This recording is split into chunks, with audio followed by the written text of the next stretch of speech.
to our listeners, this is the first of many podcast episodes to come at Szent Imre Gymnasium, and we are honored to have these awesome guys here with us. So Josh and George from Dallas. Okay, first things first, I thought of a fun way to introduce you guys to the listeners. Oh, yeah. Could you just say your year at school, your name, and maybe a hot take about something, and your favorite book? We can start with Josh. All right, so my name is Josh. I am a senior at Cistercian, so I graduated just now in 2025. I think my favorite book, I'll do that first, it's called Quo Vadis. It's a Polish book that was really, really important for me. And a hot take on something is that musicals are the best form of art. Interesting. And George? Okay, my name, I'm George Saliga. I just graduated from 12th grade at Cistercian, and I'll be going to university next year, just like Josh. Favorite book? There was a book I read this past year called Slaughterhouse-Five by Kurt Vonnegut, which was really excellent, and it tells the story of this war-torn figure, especially from the World War II era, because that's where Vonnegut himself fought as a soldier. So that's a fascinating book. Hot take: pineapple belongs on pizza. Oh, okay. I actually agree. Most people don't. Yeah. All right. Well, I guess I'm interested in what your impression was of our country. Was it your first time here, and how was it? Just in general. For me, it was my first time. The only other time I'd been to Europe was I spent time studying at a university in Italy. And one thing that always hits me is just the amount of beautiful things that are in Hungary. If you're in Dallas, like an old building is maybe 50 years old, and you never have statues or art. And so walking around, you have the ability to just continuously just see all these beautiful things around you. And it can be really powerful sometimes. That's awesome. Yeah. My first impression, especially with this school, was everyone was extremely welcoming. And I've been told, Hungary isn't always like that. But at least at this school, I felt incredibly welcomed. And I felt like I belonged kind of the second I walked in because of all the people here. And then as far as the city itself goes, just with public transportation and with the Danube flowing through it, it's just very connected as a city in a very beautiful way. And because it's been around for such a long time, it stood the test of time in that way. And Dallas is still such a new city, so Budapest just has this ancient beauty to it. Yeah, I love Budapest. I heard that you guys could also experience Miskolc. Is that right? He was able to. Wasn't that the experience? It was a little different from Budapest. Yeah. It was actually really cool. One of the families I'm staying with, Agoston, their family's from Miskolc. And so I got to go there and stay with their family and meet a lot of people. Right. And it was actually a really cool, fun experience. Different, but I very much enjoyed it. Yeah. Yeah, that's awesome. So give us the highlights of your activities in Hungary. I know that Agoston and Marci did an amazing job of organizing activities for you guys, took you guys all over the country and stuff. Yeah. So what were the highlights for you guys? Yeah. You can start with George. George. Okay, yeah, awesome. One highlight for me was what we actually did the past 2 days. We were able to go to Zierz, and we got to stay with the monks there, see all of the grounds and the beautiful arboretum they have there with these ancient trees that are older than the United States.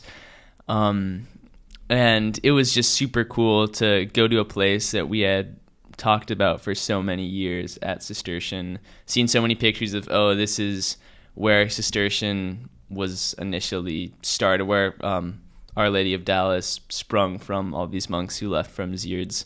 And actually getting to be there in person was super magical. So that was an incredible experience. Awesome. Yeah.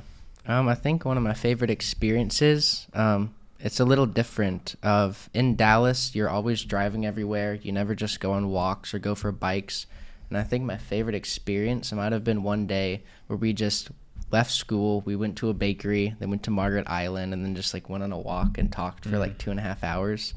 of people here so willing to have like the deeper conversations that just for some reason it's just very easy, whether you're talking about your prayer life or something that doesn't usually come up. You don't just go for walks in America with people and enjoy company as much, and that's something that I've enjoyed so much. And then I think my other one was kind of along the same lines. We went to Lake Balaton for 2 days with a bunch of the friends in our class, and just got to spend time together, go swimming, hang out, and just have a time to relax, and it was incredible. Yeah, I heard you also went sailing. We did. It's awesome. Yeah, we got to go with Mr. Barley's son, so it was amazing. Fantastic. Yeah. So how many like teachers did you meet in classes around the school? I heard you had a talk with Mr. Barley, but you were also visiting classes, like English classes and stuff. Yeah. Like how was it? How many classes did you get to know? Yeah, so at the start, it was a lot more of English classes. Sometimes we would have, I don't know, as many as 5 English classes a day, which was great because we'd get to talk to all of these guys, either maybe they're 6th grade, maybe they're 12th grade, like or 11th grade. And so yeah, the English classes were great for us to get to share what we just our experiences from America and get to interact with the kids. And then we also got to sit in a lot of classes with our 11th grade classmates in Hungarian, which was honestly still pretty fun, even if sometimes we had no idea what the teacher was saying. There was still a lot we got out of them. So what does the language sound like? Like Hungarian, when you don't understand, how does it sound like? Some people told me, like international friends, that we sound like goats or something. Do you have a take like that? Or how does it sound? I know it's not like Latin, it's not like Spanish. Yeah, it's weird. It almost sounds like an Eastern Asian language to me sometimes. I don't know why. But yeah, that's the closest way I could describe it. Yeah. For me, it just sounds like I've described it as a secret language because so many of the words are entirely different from any of the Romance languages that if you study Spanish, you can pick up some, obviously, like Latin or French or German. Like the words are related somewhat, but for Hungarian, all of it is so unique and different that when you hear it, it's just like I have no idea what they're saying. And there's something really kind of cool about that. So, is there something you've learned in Hungarian that you want to showcase to the listeners? Nem tudom. Kell nekem egy Xbox controller. That's awesome. Useful knowledge. Yes. Great. So, I was an exchange student before, and they were telling me, when I was preparing for the exchange journey, they were telling me about the danger of cultural shock. Like, did you experience a shock culturally or because of the language, or was that just like a vacation for you guys, or how did you think about it? I really don't think it was for me, actually. Most people speak English here, which is really helpful. And then the point of this exchange isn't just so we get to see Hungary and Hungarians can see America. It's really to keep the relationship alive between the schools in Dallas and in Hungary. And even though we've never met anyone here before, there's something that is held in common between having Cistercian schools. And from like the first time that we were there, like there's something that you have in common with all of the people and the history that you're with that really made it almost like being at another home you spent 8 years at Cistercian in Dallas, and now we're at a Cistercian in Hungary, and there's something that there's like a brotherhood between all the students. Exactly, and there have been some little things even that Josh and I have seen here, and it makes it feel just like home, whether it's seeing so many images of János Brenner, who is, we have a special devotion to him among our class, and our formaster, Father John, has told us so much about him. We've heard his story many times, many homilies on him. And as a going away present after we graduated, each one of us got an icon of János Brenner. And just to see his face all over the place here, that's for me, that's been one thing where it just makes it feel like home whenever I see that, because it's a powerful witness he gave us, and we got to appreciate his story a lot back home in Dallas. So that's awesome. I also talked to Father Peter and Father Paul, and what really touched me was this sense of history, that they know all these Hungarian saints that sometimes not even our Hungarian students know of or know about. So it's awesome how you guys like keep in touch with the history of your school and Abbey at Dallas. And actually, could you tell us a little bit more about your prep school at Dallas? Like, what's like one favorite class you had that's like that sounds crazy for Hungarians, you know, like some of those classes we have never even heard of here. So I think George's dad is actually a teacher at our school, and last year he did a class on the history of musicals. And so the whole first semester we were just studying specifically American musicals and how they evolved. And then the second semester what we did is we wrote a musical, and over a number of weeks, and then memorized it and performed it together. And that's something that I don't think you would find in many places in the world. And it's been really special. For me, I guess I'll explain sort of what type of classes we have. It's called an elective system, where we have smaller classes that you're able to choose, and you take one per semester. So you only have these classes twice a week, and usually they're a lot lighter in their workload than your standard core classes. But I got to take one in ornithology, so bird watching. And we have a relatively big campus where every day we would just go out with our binoculars, having studied different types of birds and their calls, and then we'd just go out around campus and try to find some of them in person. And that was just a super cool experience that I don't think I'd be able to get many other places. So did you see any interesting birds in Hungary? Ooh, in Hungary, I think I have a hard time deciding what's an interesting bird and what's just a common bird for you guys. For instance, the little black and white colored birds. I saw one the first day, and I told Bondi as my first host, like, "Hey, Bondi, what kind of bird is that?" And he's like, "They're everywhere. That's just like it's like a pigeon for us." I'm like, "Oh, okay." But definitely some beautiful birds, even if they're common for you guys. So yeah, it's so much fun. And Josh, what about Mamma Mia? Did you like the musical? I did. It was really entertaining. It was really fun. They translated even the songs into Hungarian. Maybe a little too much. I'm not sure. I was a fan of that part, but it was very well performed. Super fun to be at. We got to go on stage at the end of it. So overall it was an incredible experience, definitely. Yeah, for a musical fan. Yeah. Must have been, yeah. Sure. And then I heard all about the spiritual life at Cistercian, and and I heard some from you about like morning mass and how many people are present there. So it's just crazy for us. And what's your secret, and what are the key elements of spiritual life for you guys at Cistercian or in your community in Dallas?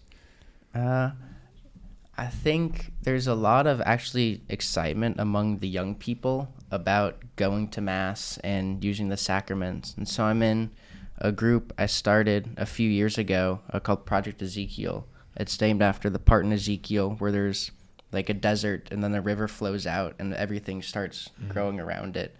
We wanted to make these masses a lot more beautiful, and so we started doing rorate masses, which we don't have them in America. And by the end of the first year, we were having 30, 40 high schoolers getting up every morning, and about 300 adults every Saturday morning before going to breakfast. Is that something you brought over from Italy? It's not. One of my friends and I just started looking into it and found out about it, and we're like, we should start doing this. That's awesome. But even there's, before school at Cistercian, there's a Mass at 6:30. And probably 300 people show up every morning, and that's pretty usual for all the parishes in that area.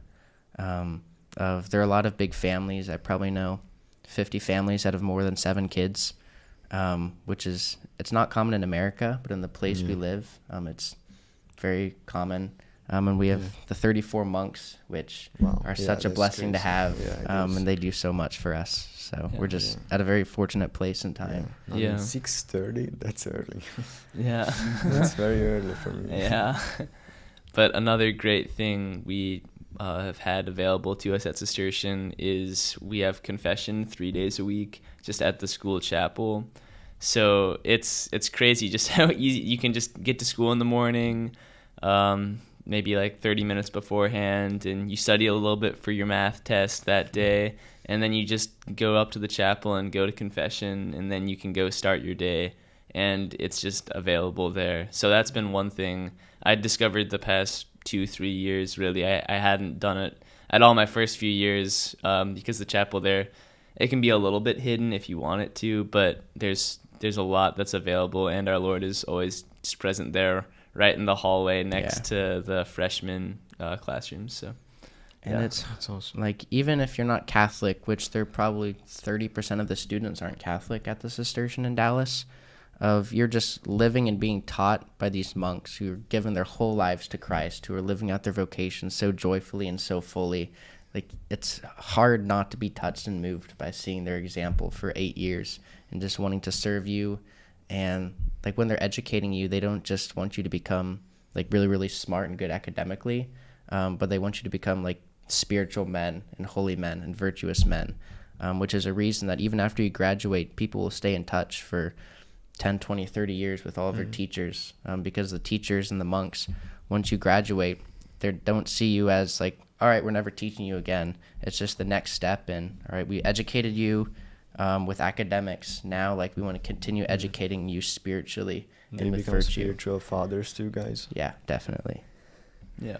Have you experienced that, George, with some of the teachers? Like, is there a spiritual father for you at the school? Among the teachers, it's a little bit different for me in a very fun way, because my dad is a teacher. Yeah. I'll just have teachers over at my house because, just hanging out with them. So for me, honestly, some of the teachers are more friends even than mentors sometimes, it's been an incredible blessing in its own. For instance, my English teacher this year was my sister's godfather and my dad's best friend at university. Wow. And so his name's Mr. Nide, but sometimes I'll even just call him Uncle Gary. That's what my dad's like, you should call him that. Because it's almost a friendship with a lot of these teachers, which is super cool. So super cool indeed.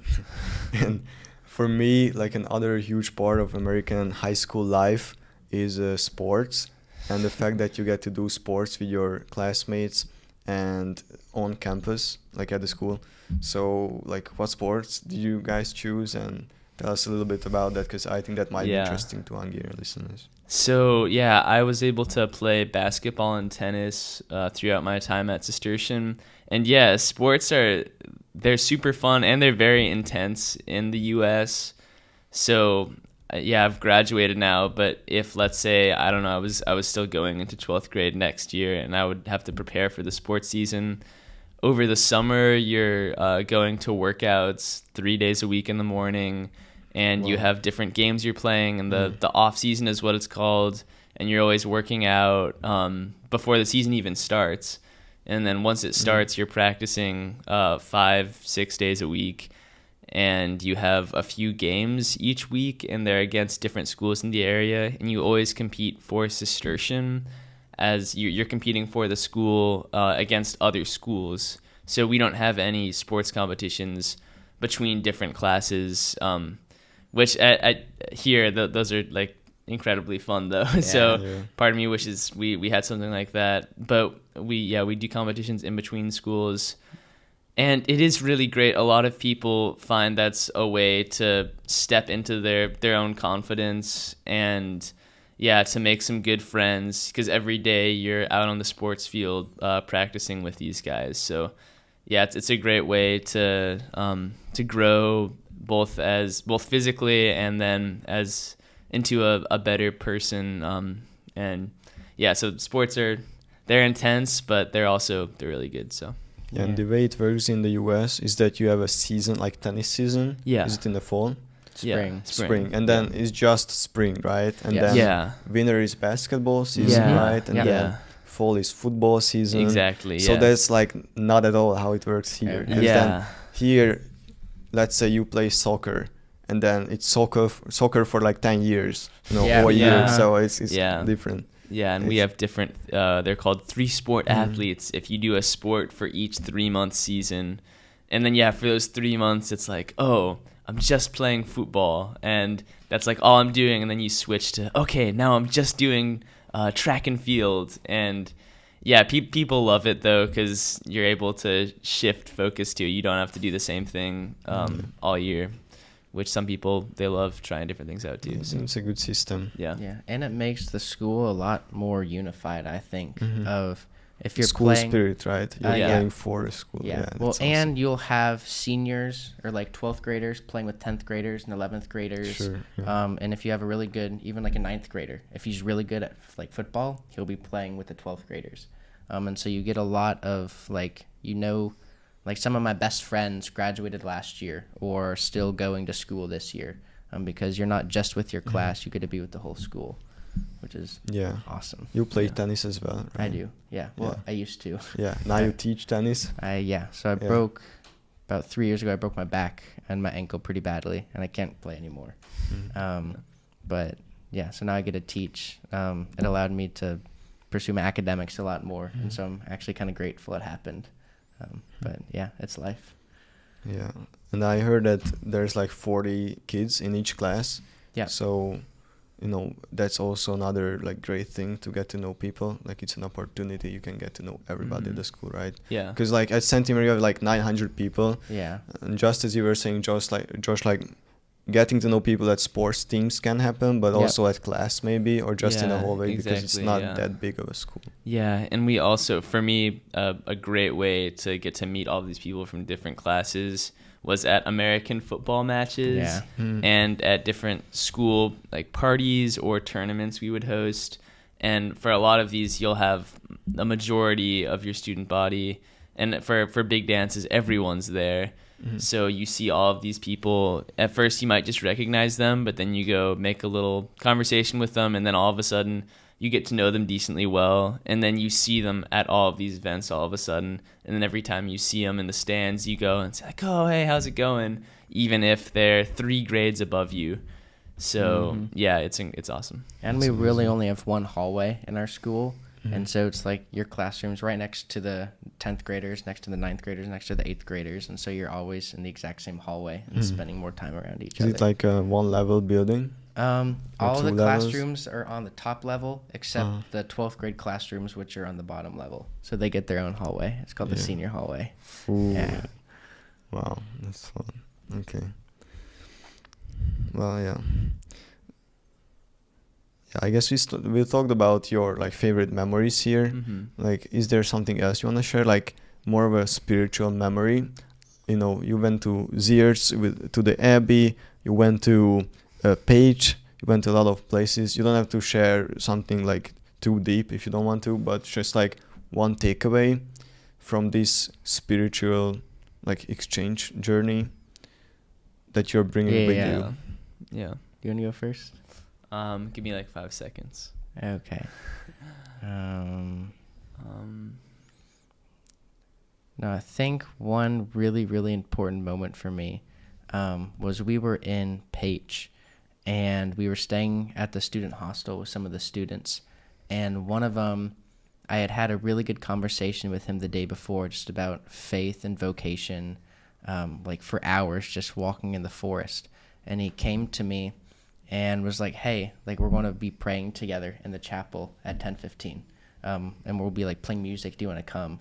And it was this moment of just like being invited into the community and really seeing like it's not just like the priests who have to do all these things or like the adults or the teachers. Of this was completely student organized. The students wanted to do it, and they just like went for it and did it, and it was beautiful. And now they have like 30 people showing up.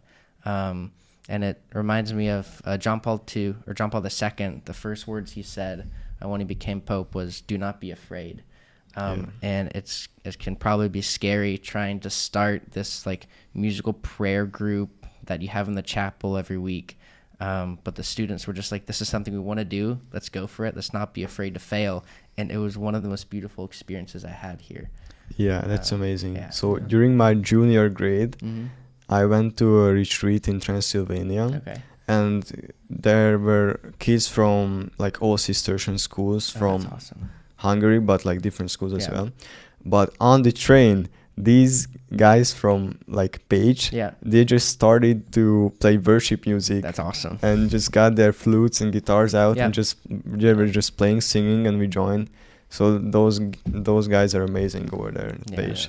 Yeah. They just love worship music and Yeah. Yeah. they're great at it. So And I guess adding on to what Josh had to say, this has definitely given me more confidence in sharing my faith with others, because here, people who they're Catholic, they seem to be relatively proud of it in a way a lot of Americans don't like to force their beliefs on other people or even like practice them openly because they're like nervous. Oh, what's this person gonna think of me? But here, I think the first time that it really happened was we were in a class with a bunch of 6th graders, and there was a guitar in the room, and Josh was like, why don't we play a song we play at praise and worship back home? And at first I was like, no way, I'm not confident, and I don't want to sing in front of these people, like I don't know. But he was like, no, we should do it. And we did, and then all of a sudden it was this very beautiful experience that was, I think it was moving for both us and the students. And that and other things, just building with this, like, you should be proud of your faith and in sharing it with other people, and it isn't something that you need to feel like you need to hide. Like, you go out, go be bold, don't be afraid. And I think I learned how to be a lot more confident in my faith here. it's great that you say that. Thank you, because like a lot of times I think that we have a problem with cultural Christianity in Hungary, that it's kind of mainstream culture, but that way people might call themselves Christian, but they don't really practice it, or they don't want to evangelize. And so do you think, George, that's a thing in Hungary, or how is it compared to the US? Or Yeah, I would say Hungary, the culture is a lot more unified than in the US. It's the great melting pot. So you have all people from different ethnicities, different cultures, and it's kind of like, oh, everyone, you can do your own thing, and we'll support whatever it is you do believe in. But here, I think, that unified culture, there definitely is, I think, the Christianity in that. But I can see what you're saying in people saying, like, oh, yeah, I'm Christian, but I don't actually live out my faith super devoutly. But I think there are plenty of, as Josh said, as our experience in Page, there are people who are leading these like praise and worship type groups. And I think it does come, though, you have to do something concrete first to start living out your faith. Like, let's start this prayer group with my friends, or let's all say a rosary together, or let's sing praise and worship. And that's where you start to turn it from something that, oh, I sort of believe and it's in the culture, into, oh, this is something that I truly believe and I practice devoutly. Yeah. George, do you have any thoughts on this topic? I definitely agree in that the Catholic culture kind of gives people an excuse not to practice their faith. But even in America, if you ask someone what Pentecost was, 60% of people would have no idea what you're talking about and never have heard of it. And so there is a danger of just like lukewarmness and not pursuing your faith. And like, even I've been trying to go to daily mass here, and there'll be like 12 people at the daily mass. But at the same time, you are surrounded by such a rich culture and rich beauty of, even when I've been walking around the other day, one really important homily that I heard like 6 years ago was on a gospel, or was on the reading where the Israelites, God sends all the snakes to attack the Israelites, and then Moses makes the staff with a snake on top. And if the Israelites look at the staff, they'll basically be healed from their wounds. And I was just walking around, and I saw a picture of that Bible reading, and I was brought back to all the lessons that that homily had taught me. It had been really, really important for me in my own faith. And so even though it isn't necessarily you don't practice your faith maybe as much as you ought to, and it's not as strong as it may seem sometimes, if you do have these opportunities of like these little graces that you receive, that doesn't happen nearly as much in America, that I've really appreciated. Yeah, one thing I just remembered is that we went to morning mass one day, and then there might not have been a lot of people there, but afterwards they're just celebrating the birthday of a lady there, and it was like so much fun to me that people do that to each other. So yeah, it's okay. I guess we have like 10 minutes left, so for our closing remarks, like maybe like 2 closing remarks. One, what was you guys the funniest thing that ever happened to you in Hungary during these weeks? There are a lot of funny things that happened. And the other question, if that comes first, like what's one memory that, I guess, what's one thing that you will miss? Like maybe the people, but beyond that, like what will you miss from Hungary? Oh boy, I don't want to call people out when I'm talking about the funniest thing that happened. We were at Lake Balaton, and there was one of our friends there who's really afraid of snakes. And we were on the dock, and this person saw a snake in the water, and got super afraid and kind of completely froze. And we convinced them. They are not poisonous in Hungary. I know, but and there'd been a little alcohol, and like they weren't drunk or anything. But we basically convinced them that someone had dropped a flute in the lake and that it wasn't a snake, but it was actually a flute. And that basically convinced her enough to be able to walk back from the dock into the house. But then the funniest part was then she was crying because we hadn't taken the flute out of the water. And so I had to go get a flute and be like, look, I got the flute out of the water. But just really just the funny little moments like that. We were just sharing in some, like with a bunch of friends and some really ridiculous thing. That was really awesome. Yeah. There are a lot of funny things, but I guess I can just go with one that happened like an hour and a half ago. That was really funny.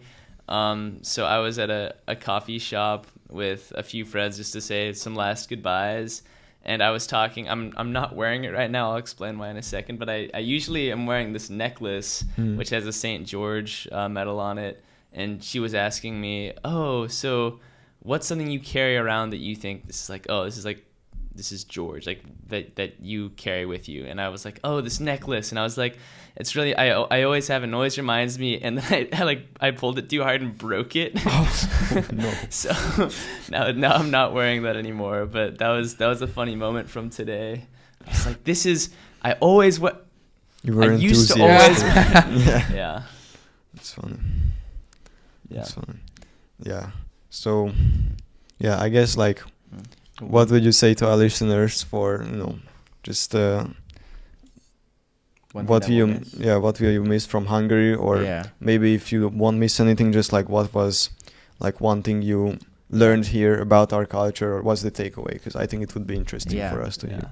One thing that really struck me is that in America we have a thing that's called like work. If you're a workaholic, I know a lot of people who it's like all you do is work, and you're at school, you go home, you never hang out with anyone, you're just always studying, which there's virtue in that, but there's also virtue in being able to relax, hang out with like your friends. And in America, a lot of people struggle with that and don't really do anything other than just work and study.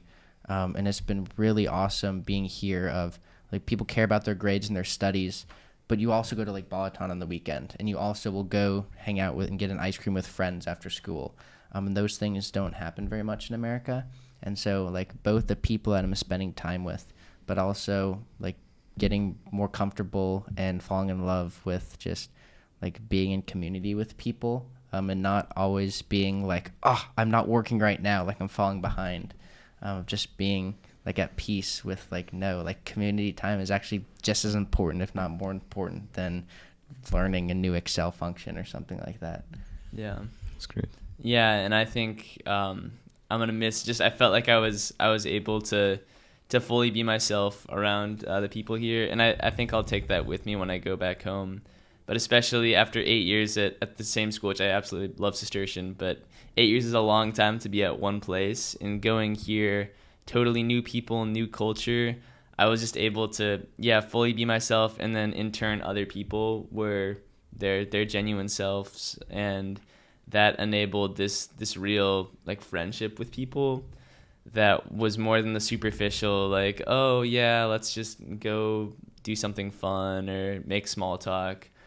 And that was a beautiful experience, and I think I'll take that with me, but it's definitely something I'll miss here, the special community. Yeah. It's great. Yeah, and it has been great to have you guys here, and I think you have a great influence on the kids in the school and just like our community as a whole. So thanks for taking the courage to go overseas. Yeah. And thanks for, coming to this podcast and talking to me. And this is fantastic. Yeah, so to our listeners, thanks for listening, and then stay tuned for more episodes to come. Thanks and bye.